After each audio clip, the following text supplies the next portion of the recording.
Here at Mike's Barbecue, we have melt-in-your-mouth beef brisket. Order sliced by the pound, loaded in a homemade sandwich bun, stacked on a green salad, or in one of our many barbecue meals. Enjoy sides like our baked in-house cornbread, delicious baked beans, made-from-scratch coleslaw, or creamy mac and cheese. We also cater, open 6 days a week from 11 to 8.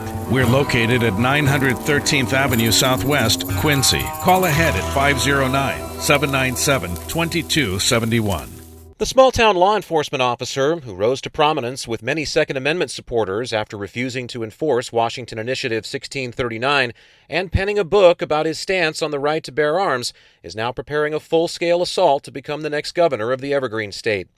Republic Police Chief Loren Culp officially threw his name in the running in late July, and iFiber One News recently had the chance to sit down with Culp and find out more about his latest endeavor, starting with why he decided to run.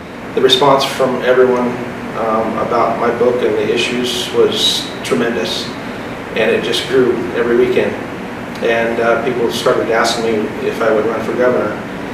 And at first, I just kind of didn't really think about it.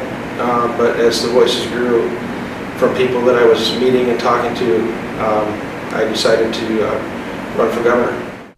There are several issues that Culp is basing the foundations of his campaign upon, including one which he considers to be of especially critical importance. The so-called housing crisis, which I don't believe it's a housing crisis at all. It's an addiction and a mental health crisis. There's not a shortage of houses. There's not a shortage of housing.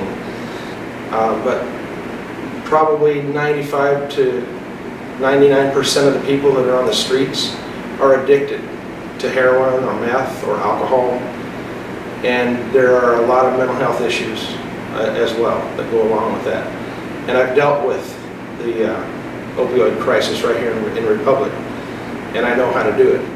Culp's pragmatic ideology is spelled out in the language of his campaign slogan, "Send common sense to Olympia," a message he links not only to his current political stances, but to his entire life, including as a small business owner in the 1980s and 90s.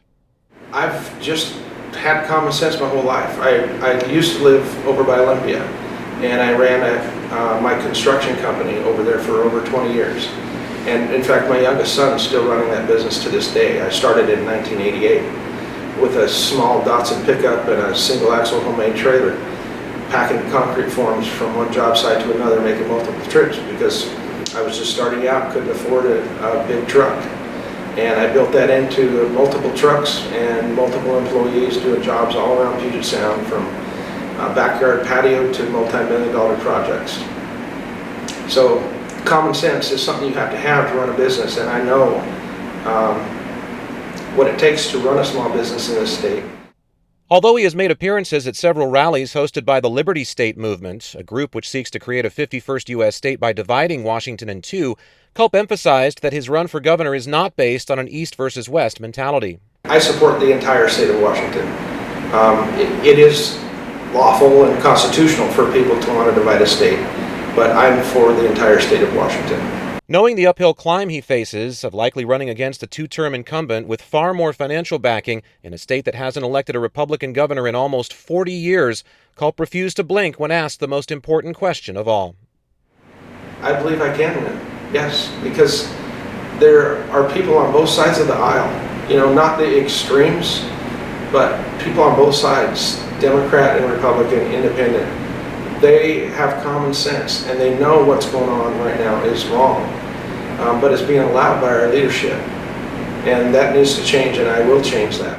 Reporting for iFiber One News, I'm Chris Hansen.